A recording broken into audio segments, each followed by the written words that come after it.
J'ai failli m'étouffer quand ma sœur a dit un jour à ma nièce, « Cette maison sera à toi. » Et ma mère s'est tournée vers moi avec un sourire, comme si c'était déjà réglé. Alors, j'ai répondu, « Depuis quand avez-vous votre mot à dire sur ma maison ?» Quand j'avais 26 ans, j'ai trouvé une annonce pour une cabane au bord d'un lac, à environ 40 minutes de la ville, et j'utilise le mot cabane avec beaucoup de générosité. Le toit était recouvert d'une bâche. La terrasse s'était effondrée d'un côté. L'ancien propriétaire était décédé, et ses enfants n'en voulaient absolument pas. Alors, ils l'ont mise en vente pour 83 000 €, juste pour s'en débarrasser. Cela faisait 3 ans que je dirigeais ma propre entreprise d'installations électriques. J'avais économisé de manière agressive, et j'ai vu ce que cet endroit pouvait devenir. Je l'ai acheté content, sans l'aide de personne. Ensuite, j'ai passé les 4 années suivantes, lors de mes week-ends, de mes jours fériés et de mes vacances, à en faire quelque chose de réel. J'ai posé un nouveau toit, construit une nouvelle terrasse, refait toute l'électricité moi-même, refait la plomberie avec l'aide de mon oncle Pet, poncé les parquets à la main, et construit un foyer en pierre près de l'eau. Au moment où j'ai terminé, l'endroit a été estimé à 340 000 €. Je m'appelle Jack. J'ai 33 ans. Je suis électricien de métier, et je possède une petite entreprise de rénovation qui me tient assez occupé pour me sentir utile, et assez fatigué pour bien dormir. J'ai une petite amie qui s'appelle Meg. Elle fait partie de ma vie depuis 2 ans, et elle est, sans exagération, la personne la plus terre à accent grave terre que j'ai jamais rencontrée. Et j'ai une famille qui a passé la majeure partie de ma vie d'adulte à traiter ma maison du lac comme si elle appartenait à tout le monde. Laissez-moi vous expliquer. Mon père est parti quand j'avais 12 ans, volatilisé un beau matin. Ma mère, Linda, nous a élevés seuls, ma grande sœur Courtney et moi. Et elle ne nous a jamais laissé l'oublier, pas une seule fois. Ce n'est pas un monstre. Ce n'est pas un méchant de dessin animé, qui hurle et jette des objets. Elle est pire que ça, d'une certaine manière, parce qu'elle est subtile. Tout est enveloppé de culpabilité, et présenté sous le couvert de la loyauté familiale. Si elle veut quelque chose, elle ne l'exige pas. Elle sous-entend que refuser ferait de vous un ingrat, au vu de tous les sacrifices qu'elle a consentis. Ma sœur Courtney a 4 ans de plus que moi, et a été l'enfant prodige depuis sa naissance.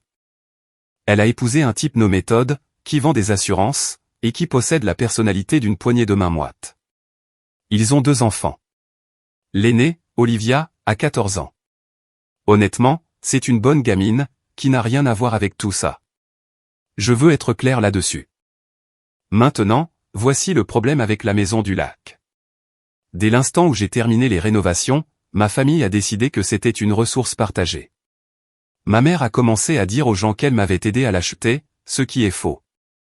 Courtney s'est mise à réserver des week-ends là-bas sans me le demander, emmenant Todd et les enfants pour de longs séjours, et laissant l'endroit dans un état lamentable. Ma mère donnait le code d'accès à des cousins et à des amis de l'église. J'arrivais le vendredi, pour trouver la vaisselle de quelqu'un d'autre dans l'évier. J'ai mis un terme à la plupart de ces abus il y a environ 2 ans. J'ai changé les serrures, fixé des limites, et dit clairement à ma mère que la maison était à moi, stipulant que les visites devaient être programmées avec mon accord. Elle a pleuré. Courtney m'a traité d'égoïste. Todd m'a envoyé un long texto, m'expliquant que les propriétés familiales devaient être traitées avec générosité. J'ai tout ignoré, et je suis passé à autre chose. Du moins, c'est ce que je croyais. À Noël dernier, nous nous sommes tous réunis chez ma mère. Meg, moi, Courtney, Todd, les enfants, l'oncle Pet, et quelques cousins. Ma mère prépare un grand dîner chaque année, et c'est le genre d'événement où dire non crée plus de drame que de simplement s'y présenter. Alors, nous y sommes allés, et le dîner s'est bien passé. La dinde était sèche, ce qui est une tradition à ce stade. L'oncle Pet a raconté la même histoire, celle de la fois où il a accidentellement soudé une conduite d'eau à un raccord de gaz, en 1987. Les enfants étaient sur leur tablette, des choses normales. Puis, juste au moment où le dessert était servi, Courtney s'est levée. Elle avait cette expression sur le visage. Vous savez, cette expression que prennent les gens lorsqu'ils ont répété quelque chose devant le miroir de la salle de bain. Elle a passé son bras autour d'Olivia, qui était assise à côté d'elle, et a dit, « Je veux juste faire une petite annonce. » Elle m'a regardé droit dans les yeux. Nous en avons discuté en famille, et nous avons décidé que, le moment venu, la maison du lac restera dans la famille. Olivia aura un endroit magnifique où grandir en venant nous rendre visite, et, par la suite, un endroit qu'elle pourra appeler le sien. Elle a souri à Olivia, comme si elle lui remettait un diplôme. J'ai regardé ma mère. Elle hochait la tête, nullement surprise. Elle ne réagissait pas comme si c'était une nouvelle. Elle a ajouté, c'est tout à fait juste. Cette maison doit rester dans la famille. Jake, tu as fait un travail formidable avec, et de cette façon, elle perdurera. Tout le monde à table s'est tourné vers moi. Courtney rayonnait. Todd affichait un petit sourire en coin, plein de suffisance. Même quelques cousins hochaient la tête, comme s'il s'agissait d'un moment réconfortant. Et moi, je suis resté là, assis, parce que voici ce que personne, à cette table, ne savait. 2 mois avant ce dîner, en octobre, mon oncle Pete m'avait appelé pour me poser une question étrange. Il m'a demandé si j'avais récemment ajouté ma mère à ma police d'assurance habitation. Je lui ai répondu, non, évidemment que non. Pourquoi je ferais ça? Il m'a expliqué qu'un de ses copains, qui travaille dans cette même compagnie d'assurance, avait mentionné avoir vu le nom de Linda apparaître sur mon compte. Pete n'en connaissait pas les détails. Il trouvait juste ça bizarre, et s'était dit qu'il valait mieux me poser la question. J'ai passé un appel le lendemain matin, et ce que j'ai découvert a tout changé. Mais je vais trop vite. De retour à la table de Noël, tout le monde me dévisageait encore, attendant le sourire reconnaissant, le hochement de tête larmoyant, le discours du bien sûr, tout pour la famille qu'ils avaient déjà écrit dans leur tête. J'ai posé ma fourchette, j'ai sorti mon téléphone, et j'ai ouvert une application. Et, en moins de 5 minutes, tous les plans qu'ils avaient discrètement échafaudés dans mon dos ont commencé à s'effondrer. Je vais vous raconter exactement ce que j'ai fait. Mais d'abord, vous devez comprendre ce que j'ai découvert en octobre, parce que c'est là que la véritable trahison a commencé. Permettez-moi donc de vous ramener en octobre. Après l'appel de l'oncle Pete, j'ai contacté ma compagnie d'assurance, à la première heure le lundi matin. Je leur ai dit que je voulais revoir ma police d'assurance habitation pour la maison du lac, et plus particulièrement, toute modification récente apportée au compte. La femme au téléphone a affiché le dossier, m'a demandé de vérifier quelques informations, puis a dit, il semblerait que votre conjointe ait été ajoutée en tant qu'assurée désignée, en août dernier. J'ai répondu, je n'ai pas de conjointe. Silence à l'autre bout du fil, pendant environ 3 secondes. Ensuite, elle m'a lu le nom de Linda Brennan, ma mère. Elle avait appelé la compagnie d'assurance, s'était identifiée comme mon épouse, avait fourni suffisamment d'informations personnelles pour passer leur vérification, et s'était fait ajouter à ma police. La représentante m'a dit qu'ils allaient enquêter, et que je devrais probablement parler à leur service des fraudes. J'ai dit que je le ferais. Puis j'ai raccroché, et je suis resté assis dans mon camion, sur le parking d'un chantier, pendant environ 20 minutes, à simplement fixer le volant. Je veux être honnête avec vous, ma première réaction n'a pas été la colère. C'était de la confusion. Non pas parce que je n'arrivais pas à croire qu'elle puisse faire ça. Au fond, je crois que j'ai toujours su que ma mère était capable d'une chose pareille. La confusion portait sur le pourquoi. Quel était le but de la manœuvre? S'ajouter à la police d'assurance de quelqu'un ne vous en donne pas la propriété. Cela ne transfère pas l'acte de vente. Alors, que faisait-elle exactement? Je ne l'ai pas confrontée. C'est important. Tout en moi voulait prendre le téléphone et dire, qu'est-ce que tu fabriques? Mais je ne l'ai pas fait. J'ai appris, au fil des ans, que lorsque vous confrontez des gens comme ma mère trop tôt, ils ajustent simplement leurs mensonges. Ils brouillent les pistes. Ils pleurent, et recadrent toute l'histoire, jusqu'à ce que, soudainement, ce soit vous qui vous excusiez. À la place, j'ai commencé à tirer sur les fils. Le premier fil est apparu environ une semaine plus tard. Je triais des papiers dans mon bureau, des contrats, des reçus, des documents d'assurance. Et j'ai trouvé quelque chose, dans ma boîte aux lettres à la maison du lac, que j'avais failli jeter. C'était une lettre provenant d'un cabinet d'assistants juridiques, adressée à la résidence de la famille Brennan.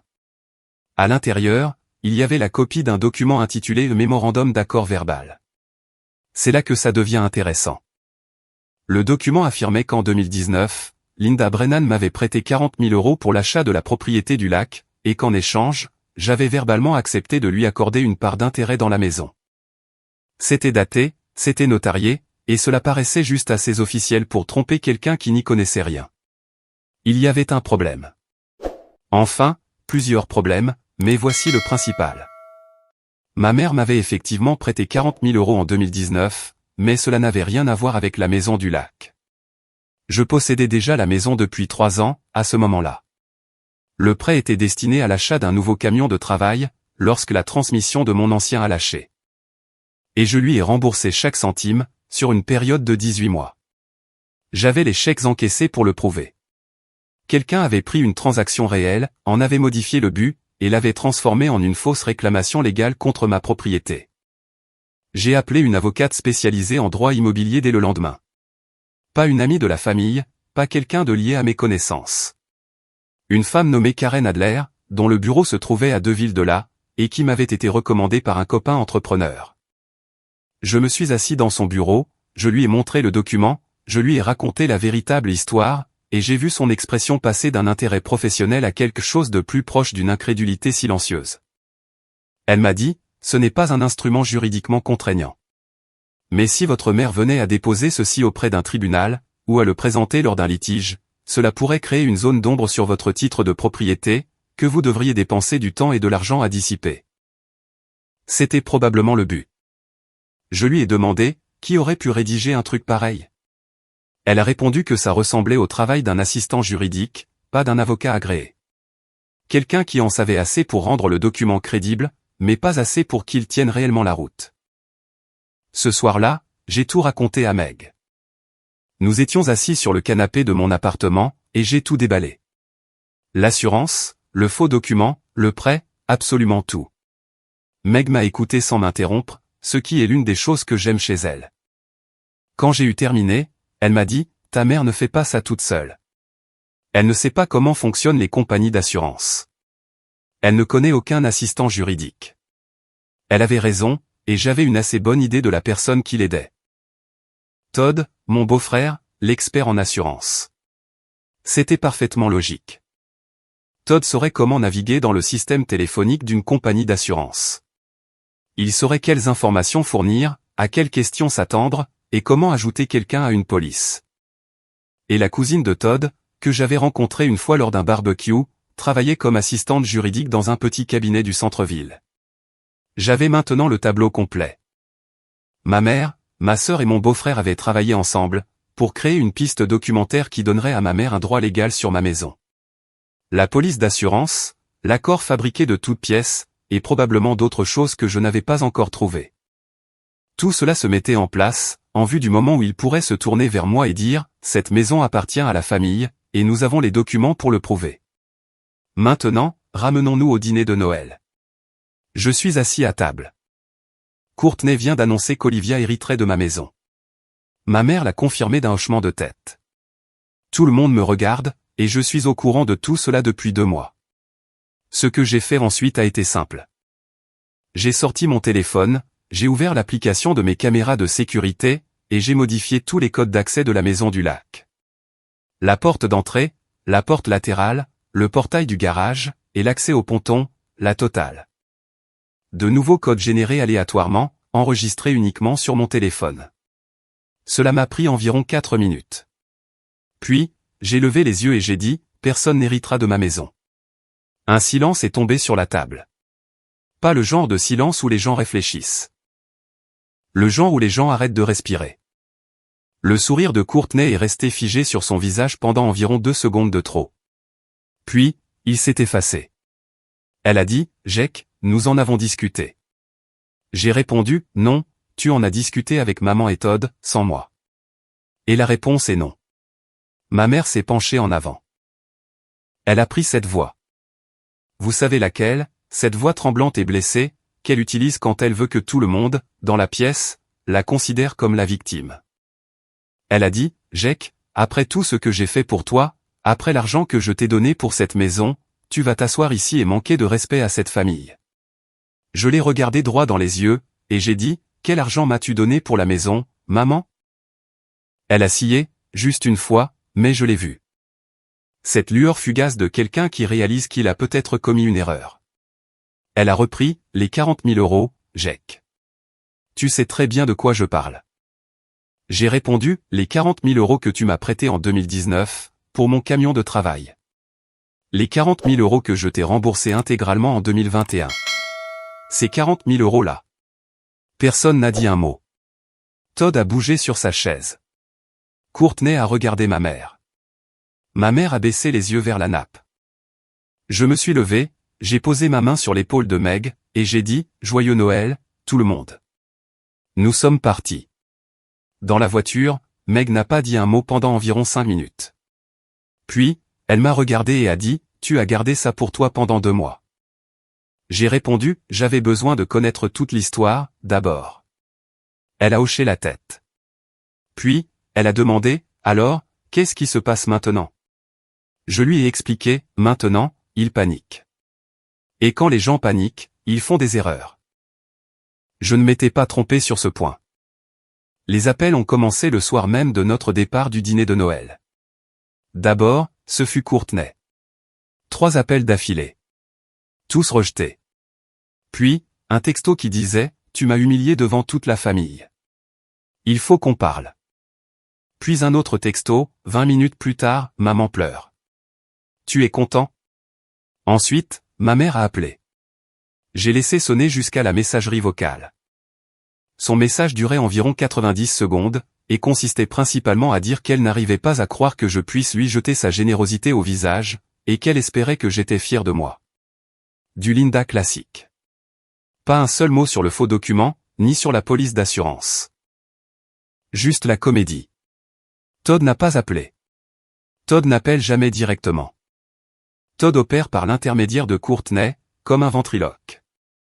Je n'ai répondu à rien de tout ça. Ni ce soir-là, ni le lendemain, ni de toute la semaine. J'ai simplement fait le mort.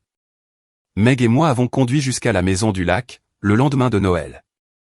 Nous nous sommes assis sur la terrasse avec un café, et avons regardé la glace se former le long du rivage. Ce furent les fêtes les plus calmes que j'avais eues depuis des années. Mais, en coulisses, j'étais très occupé. La première chose que j'ai faite, après Noël, a été de rencontrer à nouveau Karen Adler, mon avocate spécialisée en droit immobilier. J'ai tout apporté. Le mémorandum fabriqué de toutes pièces, les impressions de la compagnie d'assurance montrant quand ma mère a été ajoutée à la police, mes chèques annulés prouvant le remboursement du prêt, les relevés bancaires, et les textos originaux entre ma mère et moi datant de 2019. Où elle disait explicitement, c'est pour le camion.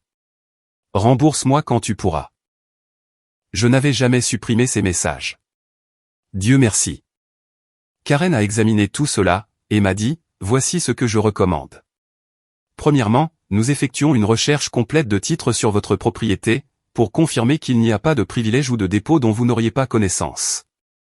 Deuxièmement, nous obtenons une déclaration sous serment formelle de votre part, documentant la véritable nature du prêt et de son remboursement. Troisièmement, nous contactons le service des fraudes de la compagnie d'assurance, et nous déposons une plainte officielle. J'ai demandé, et le faux document? Elle a répondu, si votre mère, ou quiconque agissant en son nom, tente de le déposer auprès d'un tribunal, cela devient de la fraude.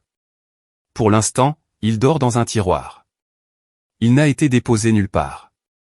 Mais à l'instant où il fera surface dans une quelconque procédure judiciaire, nous pourrons l'utiliser contre eux. Nous avons lancé toutes ces démarches cette semaine-là. La recherche de titres est revenue vierge. Personne n'avait encore rien déposé contre ma propriété. C'était un soulagement, mais Karen m'a prévenu que cela signifiait aussi qu'ils attendaient probablement. Ils construisaient leur dossier pièce par pièce, prévoyant de tout présenter d'un coup, lorsqu'ils jugeraient le moment opportun. L'annonce du dîner de Noël était censée être la première étape. M'amener à accepter publiquement, devant des témoins. Me coincer émotionnellement, pour ensuite sortir les papiers plus tard, si j'essayais de faire marche arrière. Ça aurait marché sur beaucoup de gens.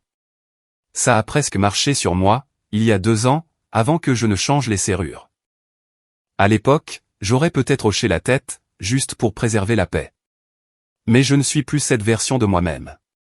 En janvier, j'ai fait quelque chose qui semblait anodin, mais qui s'est avéré être le mouvement le plus important que j'ai fait. J'ai appelé ma mère. Pas pour la confronter, pas pour me disputer. Je l'ai appelée pour avoir une conversation normale. Je lui ai demandé comment elle allait après les fêtes. Je lui ai posé des questions sur son genou, qui la faisait souffrir. J'ai gardé un ton léger, chaleureux et familier. Environ 15 minutes après le début de l'appel, j'ai évoqué, l'air de rien, le vieux prêt pour le camion. J'ai dit, au fait, maman, je faisais mes impôts, et je voulais juste confirmer. C'est 40 000 que tu m'as prêté en 2019, pour le camion. J'ai payé la dernière échéance en mars 2021, n'est-ce pas? Et, du tac au tac, elle a répondu, oui, ça me semble exact. Mars ou avril. J'ai ajouté, et c'était bien juste pour le camion, n'est-ce pas? Je veux m'assurer que je ne mélange pas mes dossiers. Elle a rétorqué, bien sûr que c'était pour le camion, Jack. Pourquoi d'autre cela aurait-il pu être? Mon état est un état où le consentement d'une seule partie suffit pour enregistrer. J'ai enregistré toute la conversation. Elle a confirmé, avec ses propres mots, que le prêt était pour le camion, et qu'il avait été remboursé. Le faux mémorandum, qui prétendait que le prêt était pour la maison, était maintenant contredit par la personne même qui était censée l'avoir rédigé. J'ai sauvegardé l'enregistrement à 3 endroits. Mon téléphone, mon ordinateur portable, et une clé USB que j'ai confiée à l'oncle Pet, pour qu'il la garde en lieu sûr. Pet n'a pas posé de questions. Il l'a simplement mise dans son coffre-fort à fusil, et a dit, fais-moi signe quand tu en auras besoin. C'est en février que les choses sont devenues étranges. Courtney et Todd ont commencé à se pointer à la maison du lac, et pas pour me rendre visite. Je le sais parce que j'ai des caméras. Ils se sont garés un samedi après-midi, avec un homme que je ne connaissais pas. Un grand type, en pantalon kaki, avec un porte-bloc. Il a fait le tour de l'extérieur de la maison, a pris des mesures, et a regardé par les fenêtres, pendant que Courtney restait près de la voiture en souriant. J'ai appelé Courtney ce soir-là. Salut, Cour. J'ai remarqué que tu es passé à la maison du lac aujourd'hui. Elle a fait une pause, puis a dit, oh, oui. Nous traversions juste la région, et nous voulions montrer la propriété à un ami. Le gars avec le porte-bloc. Une autre pause, plus longue. C'est un entrepreneur. Nous réfléchissions à ce dont la maison pourrait avoir besoin, plus tard, pour Olivia. J'ai laissé ces mots flotter dans l'air pendant une seconde. Puis, j'ai répondu, Courtney, nous en avons déjà parlé. La maison ne reviendra pas à Olivia. C'est ma maison. Elle a ri. Pas un vrai rire. Le genre de rire que les gens utilisent quand ils veulent vous faire sentir que vous êtes ridicule. Jack, les papiers de maman. Je pense que tu le sais. Nous n'avons pas besoin d'en faire un conflit. Et voilà. Elle venait de confirmer qu'elle connaissait l'existence du document fabriqué, et elle venait de me dire qu'ils avaient l'intention de s'en servir. J'ai répondu, d'accord, si c'est la direction que vous voulez prendre, je respecte cela. Mais je te suggère de parler à un véritable avocat avant de faire quoi que ce soit avec ces documents. Elle m'a raccroché au nez. En mars, Karen a envoyé une lettre formelle de mise en demeure. Pas à Courtney, mais à ma mère. La lettre stipulait que toute réclamation sur ma propriété, basée sur le mémorandum d'accord verbal fabriqué, était sans fondement juridique. Elle notait que le prêt mentionné dans le document avait été intégralement remboursé, et qu'il concernait l'achat d'un véhicule, et non la propriété. Elle précisait que toute tentative de dépôt du mémorandum auprès d'un tribunal, ou d'un bureau d'enregistrement du comté, serait traitée comme une fraude. Et elle mentionnait, presque en passant, que l'ajout non autorisé de Linda Brennan à ma police d'assurance habitation avait été signalé au service des fraudes de la compagnie d'assurance, et faisait l'objet d'un examen actif. La lettre a été envoyée par courrier recommandé. Ma mère a signé l'accusé de réception un mardi. Dès le mercredi matin, j'avais 14 appels en absence. Ma mère, Courtney, Todd. Ma mère encore. Un numéro inconnu, qui s'est avéré être celui de la cousine de Todd, l'assistante juridique, appelant pour me demander si je voulais vraiment impliquer des avocats dans une affaire de famille. Je n'ai répondu à aucun d'entre eux. Le jeudi, Todd a appelé de son propre téléphone, pour la première fois depuis des années. Sa voix était différente. Contrôlée, professionnelle. Il a dit, Jack, je pense qu'il y a eu un malentendu. Ta mère t'aime. Courtney t'aime. Personne n'essaie de te prendre quoi que ce soit. Nous voulons juste nous asseoir, en famille, et régler ça. J'ai répondu, je suis tout à fait disposé à m'asseoir pour en discuter. Dans le bureau de mon avocate, la semaine prochaine. Il m'a dit qu'il allait parler à Courtney, et qu'il me tiendrait au courant. Ce vendredi soir-là, Meg et moi étions à la maison du lac, en train de préparer le dîner. Mon téléphone a vibré avec un texto de Courtney. Il disait, « Très bien, nous allons rencontrer ton avocate. Mais ça va détruire maman. J'espère que tu en es conscient. » Je l'ai montré à Meg. Elle l'a lu, m'a rendu le téléphone, et m'a dit, « Elle ne s'inquiète pas pour ta mère. Elle s'inquiète pour elle-même. » Pendant ce temps, il se passait quelque chose, du côté de la compagnie d'assurance, que personne d'entre eux ne savait encore. L'enquête pour fraude avait été ouverte, et un enquêteur avait déjà extrait les relevés téléphoniques du mois d'août, lorsque ma mère avait appelé pour s'ajouter à ma police. Ils avaient l'enregistrement de l'appel. Ils pouvaient l'entendre s'identifier comme mon épouse. Ils pouvaient l'entendre fournir mon numéro de sécurité sociale, qu'elle avait apparemment mémorisé à l'époque où elle remplissait mes déclarations d'impôts, quand j'étais adolescent. L'enquêteur m'a contacté pour obtenir une déclaration. Je lui en ai fait une. Il m'a demandé si je voulais porter plainte. J'ai répondu, pas encore. J'ai dit que je voulais d'abord voir comment se déroulerait la réunion de famille. Il a compris. Il m'a assuré, nous allons garder le dossier ouvert. Et, tout simplement, chaque pièce du puzzle était en place. L'appel téléphonique enregistré, les chèques annulés, les textos, la recherche de titres, la mise en demeure, l'enquête pour fraude à l'assurance, mon avocate. Tout ce qu'ils avaient, eux, c'était un faux document, un énorme sentiment de légitimité, et une réunion dont ils pensaient encore pouvoir se sortir en baratinant. Ils n'avaient aucune idée de ce qui les attendait. La réunion était fixée au mercredi suivant, dans le bureau de Karen Adler. 10 heures du matin, salle de conférence au 2e étage d'un petit bâtiment en briques du centre-ville. Karen m'avait dit d'arriver à 9h30, pour tout revoir une dernière fois. J'y étais à 9h15. Karen avait tout organisé dans un classeur, avec des onglets pour chaque élément de preuve. Le mémorandum fabriqué, mes chèques annulés, les relevés bancaires, les textos de 2019, la transcription de l'appel téléphonique enregistré, la mise en demeure, et le rapport de fraude à l'assurance. Elle avait même imprimé des captures d'écran de mes caméras de sécurité, montrant Courtney et Todd amenant l'entrepreneur sur ma propriété, sans ma permission. Elle m'a regardé et a dit, s'ils entrent ici avec n'importe quel avocat à moitié compétent, cet avocat va leur dire de se coucher. S'ils viennent sans avocat, ils vont essayer de jouer sur l'émotion. Ne les laissez pas faire. J'ai acquiescé. À 10h05, ils sont entrés. Tous les trois. Ma mère, Courtney et Todd.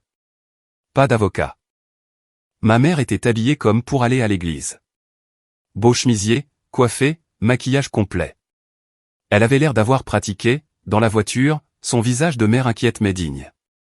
Courtney portait une tenue d'affaires décontractée, qui, je suppose, devait lui donner l'air d'être à sa place dans un cabinet d'avocat. Todd portait un costume qui n'était pas très bien ajusté aux épaules. Ils se sont assis de l'autre côté de la table de conférence, face à moi et Karen. Personne n'a rien dit pendant quelques secondes. Puis, ma mère m'a regardé avec ses yeux doux, ceux qu'elle utilisait quand elle voulait que l'on se souvienne qu'elle t'avait élevé seule. Qu'elle avait enchaîné les doubles services à l'hôpital. Qu'elle avait sacrifié sa vingtaine pour que tu puisses avoir une enfance. Elle a murmuré, « Jake, mon chéri, est-ce qu'on peut s'il te plaît parler de ça comme une famille ?» Karen a pris la parole en premier. Avec professionnalisme, et calmement. Elle a dit, « Madame Brennan, merci d'être venue. Je suis Karen Adler. Je représente Jake pour toutes les questions relatives à sa propriété au bord du lac. Je veux m'assurer que nous comprenons tous clairement la situation, avant d'avoir la moindre discussion. » Elle a ouvert le classeur. En août de l'année dernière, quelqu'un a contacté la compagnie d'assurance habitation de Jake, s'est identifié comme l'épouse de Jake, et a ajouté votre nom à sa police. Jake n'a pas autorisé cela. La compagnie d'assurance a ouvert une enquête pour fraude. Le visage de ma mère n'a pas changé, mais ses mains, qui étaient croisées sur la table, se sont crispées.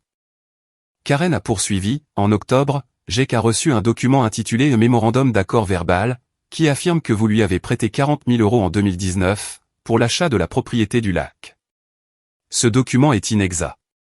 Elle a sorti les chèques annulés et les relevés bancaires. Jake a reçu un prêt de 40 000 € en 2019 pour l'achat d'un véhicule de travail. Le prêt a été entièrement remboursé en mars 2021. Voici les registres. Elle a sorti les impressions des textos. Voici des SMS échangés entre Jake et Madame Brennan en 2019, dans lesquels le prêt est explicitement décrit comme étant pour le camion de Jake. Elle a sorti la transcription.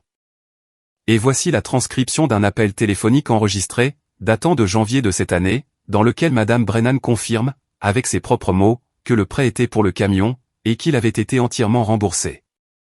La pièce était d'un silence de mort. Ma mère fixait la table. Ni moi, ni Karen. À la table, Courtney regardait ma mère. Son expression était passée de la confiance à quelque chose que je ne peux décrire que comme un recalcul. Comme si elle refaisait les calculs dans sa tête, et que les chiffres ne s'additionnaient pas comme elle l'avait prévu. Todd fixait le classeur de Karen, comme s'il s'agissait d'une grenade dégoupillée. Karen a laissé le silence peser un instant. Puis elle a déclaré, « Je veux être direct. » Le mémorandum fabriqué de toutes pièces, s'il était présenté dans le cadre d'une procédure judiciaire, constituerait une fraude. La manipulation de la police d'assurance fait déjà l'objet d'une enquête et pourrait entraîner des poursuites pénales. Jake s'est montré patient et mesuré tout au long de ce processus, mais ce cabinet est prêt à utiliser tous les recours légaux disponibles, si nécessaire. Puis elle s'est tue, et m'a regardé. C'était mon signal. Je me suis penché en avant. Je n'ai pas élevé la voix. Je n'en avais pas besoin. J'ai dit, « Maman, je suis au courant pour le document. Je sais que la cousine de Todd a aidé à le rédiger. Je sais que Todd t'a expliqué la marche à suivre pour appeler la compagnie d'assurance. Je sais que Courtney a amené un entrepreneur chez moi. Pour commencer à planifier des rénovations pour une propriété qui n'appartient à aucun de vous. » Todd a ouvert la bouche. J'ai levé la main. Sans agressivité, juste assez pour l'arrêter. Je n'ai pas terminé. Il l'a refermée. J'ai repris, j'ai construit cette maison de mes propres mains. Je l'ai payée avec mon propre argent. Je ne dois rien à aucun de vous pour cela. Et le fait que vous ayez agi dans mon dos, pour créer de faux documents et commettre une fraude à l'assurance, dans le but d'essayer de me la prendre, est une chose que j'ai encore du mal à digérer, honnêtement. J'ai regardé ma mère. Des larmes coulaient sur son visage, des larmes silencieuses. Pas le genre de larmes théâtrales qu'elle déployait d'habitude. Celle-ci était vraie. Je pouvais le dire, parce qu'elle ne regardait personne pour s'assurer qu'on les remarquait. J'ai ajouté, je ne veux pas porter plainte. Je ne veux pas aller au tribunal. Mais j'ai besoin de quelque chose de votre part, et ce n'est pas négociable. Karen a fait glisser un unique document sur la table. C'était une déclaration écrite, préparée par le cabinet de Karen, stipulant que Linda Brennan n'avait aucun droit de propriété, aucun intérêt, aucune réclamation légale, financière ou de toute autre nature sur ma propriété au bord du lac. Le document reconnaissait que le prêt de 2019 concernait un véhicule, et avait été remboursé en totalité. Il reconnaissait que le mémorandum d'accord verbal était inexact et invalide. Karen a précisé, si Madame Brennan signe ce document aujourd'hui, Jake a accepté de ne pas engager de poursuites pénales liées à la fraude à l'assurance. Il ne déposera pas non plus de plainte contre l'assistante juridique qui a rédigé le faux mémorandum. Ma mère a fixé le document. Elle ne l'a pas pris. Courtney, qui était restée silencieuse pendant tout ce temps, a finalement pris la parole. Elle ne m'a pas regardé.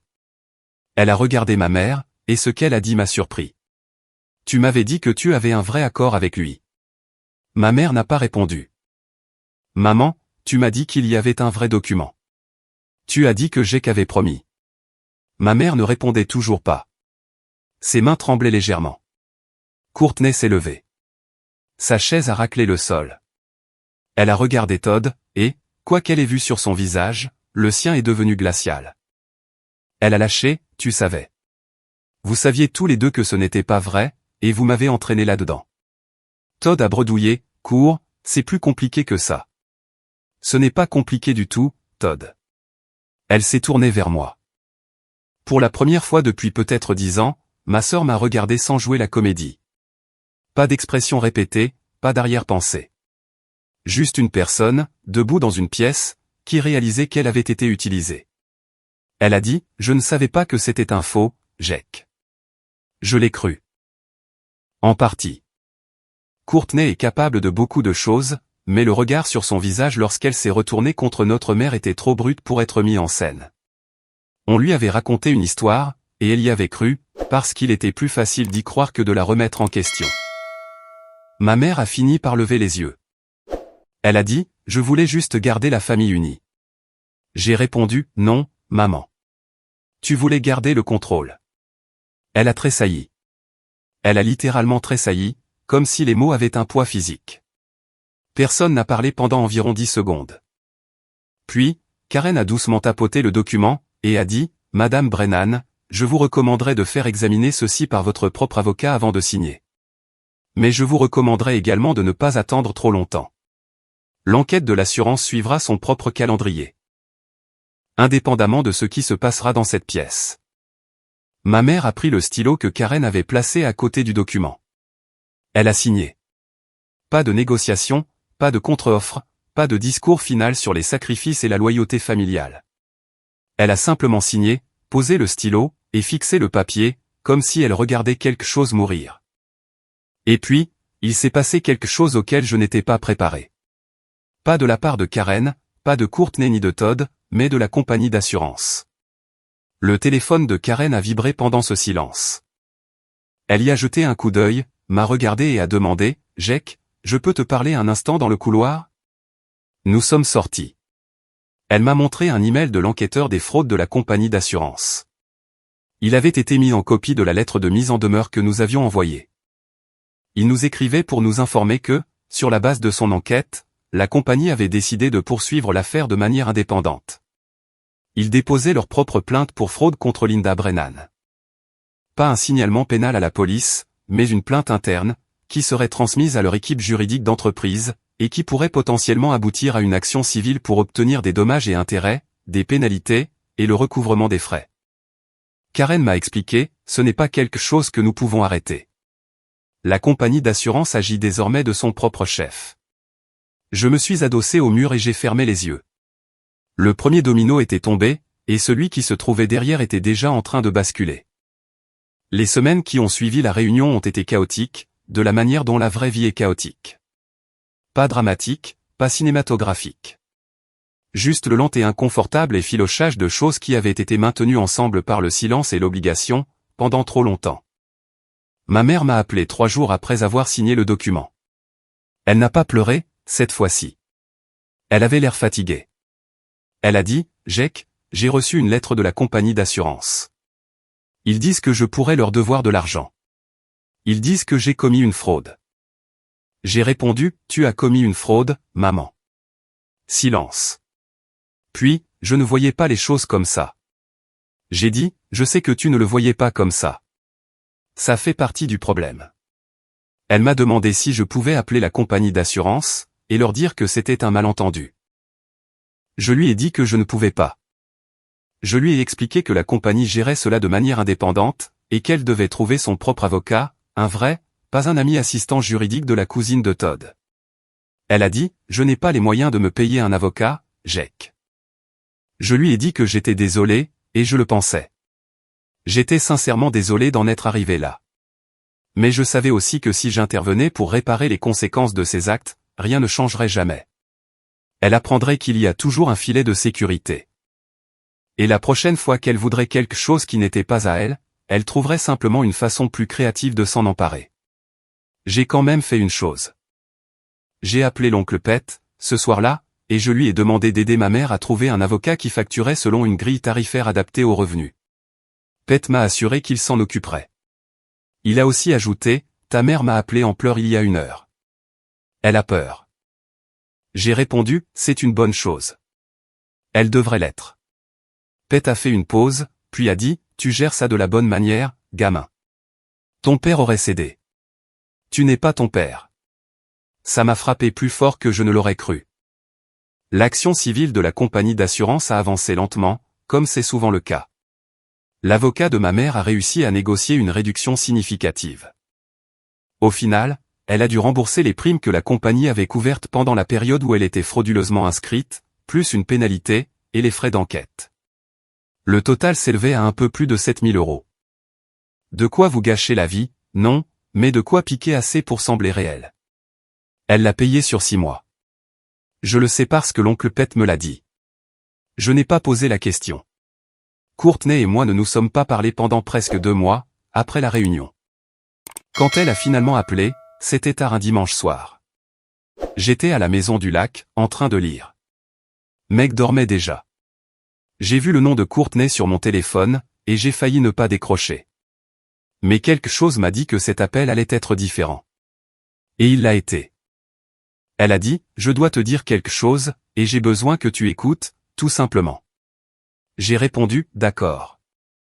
Elle a dit, Todd et moi, ça va mal. Ça va mal depuis un moment, mais toute cette histoire a fait éclater les choses.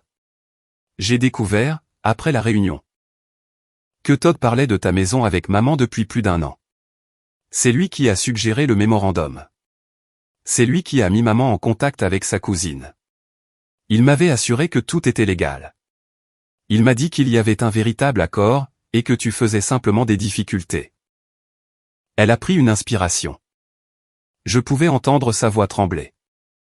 J'aurais dû te le demander directement. J'aurais dû prendre le téléphone et te dire, Jake, est-ce que c'est vrai? Mais je ne l'ai pas fait.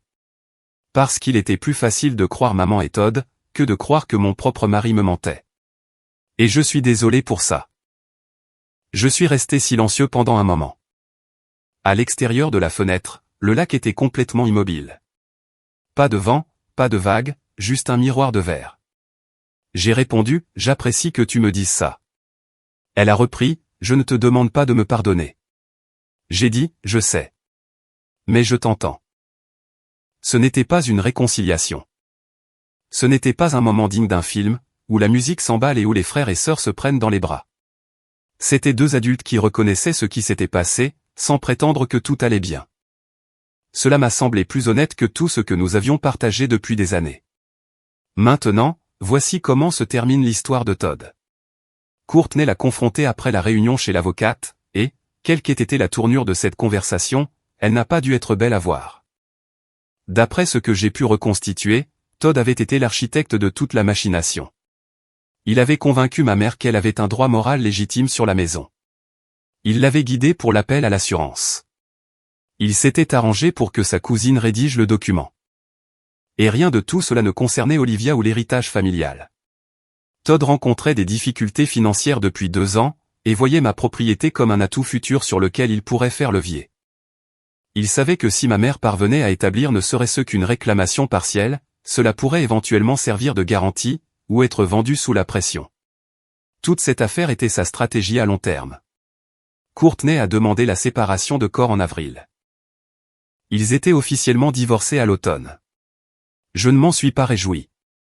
Le divorce est une chose affreuse, surtout quand des enfants sont impliqués. Mais je n'allais pas faire semblant que Todd ne l'avait pas mérité. Sa cousine, l'assistante juridique, a discrètement démissionné de son cabinet quand l'affaire s'est ébruitée. Karen a dit qu'elle n'aurait probablement pas à faire face à des conséquences formelles, puisque le document n'a jamais été déposé, mais sa réputation en a pris un coup. Parfois, c'est suffisant. Quant à moi et ma mère, nous sommes dans une situation étrange. Honnête, mais étrange. Elle est venue à la maison du lac une fois, environ 4 mois après que tout se soit tassé. Je l'ai invitée, juste elle. Nous nous sommes assis sur la terrasse, et elle est restée silencieuse pendant un long moment, ce qui est inhabituel pour ma mère. Puis elle a dit, je ne sais pas quand j'ai commencé à penser que tout m'était dû. Je n'avais pas de réponse à ça. Je ne pense pas qu'elle en attendait une. Elle a ajouté qu'elle avait commencé à voir un thérapeute, chose que l'oncle Pet lui suggérait apparemment depuis des années. Je lui ai dit que j'en étais heureux. Et je le pensais. Nous ne sommes pas proches. Je ne l'appelle pas toutes les semaines. Elle ne vient pas régulièrement à la maison du lac. Mais quand nous nous parlons, c'est différent. Plus calme, moins théâtral.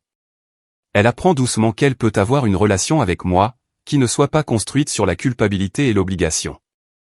Qu'elle s'y tienne ou non, je n'ai aucun contrôle là-dessus. Mais la porte est ouverte, et je le lui ai dit. Courtney et moi parlons plus souvent maintenant qu'avant tout ça. Je sais que ça semble illogique. Mais le fait d'avoir vu la pire version de notre dynamique familiale exposée et réglée, a fait de la place pour quelque chose de plus authentique. Elle élève Olivia et son jeune fils en grande partie seule, maintenant, et elle est assez forte pour le faire. Todd a les enfants un week-end sur 2. Courtney m'a raconté qu'Olivia avait récemment posé des questions sur la maison du lac. Pas pour en hériter. Elle a demandé si elle pouvait venir nous rendre visite cet été, et se baigner. J'ai répondu, bien sûr. L'oncle Pet vient à la maison du lac presque tous les week-ends, maintenant. Il apporte son matériel de pêche, ses blagues nulles, et un pack de 6 de n'importe quelle bière bon marché en promotion. Il s'assoit sur le ponton pendant des heures, ne pêche absolument rien, et semble parfaitement heureux ainsi. C'est la famille que j'ai eu la chance de choisir. Même si, techniquement, je ne l'ai pas choisi. Il a juste débarqué, et n'est jamais reparti. Meg et moi allons bien. Mieux que bien. Elle a emménagé dans la maison du lac avec moi en mai. Et pour la première fois, l'endroit ressemble vraiment à un foyer, et non à un champ de bataille.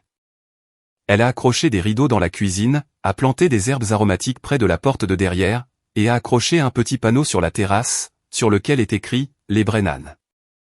Je lui ai dit que mon nom de famille n'était plus Brennan, du moins plus d'aucune manière qui compte vraiment. Elle a répondu « Si, ça l'est. Tu es juste le bon de la famille. » Je suis assis sur cette terrasse, en ce moment même, en train d'écrire ces lignes.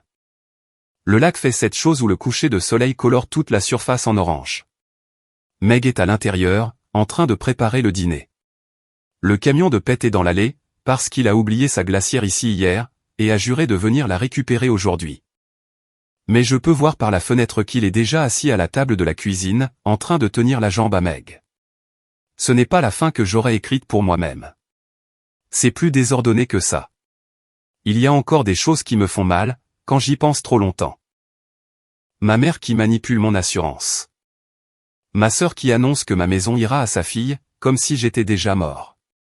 Todd, assis à cette table de Noël, avec son sourire suffisant, sachant exactement ce qu'il avait déclenché. Mais voici ce que je sais maintenant. La maison n'a jamais été vraiment le cœur du problème. La maison, c'était juste la chose qu'ils pouvaient voir, toucher et convoiter. Ce qu'ils essayaient vraiment de me prendre, c'était ma capacité à dire non.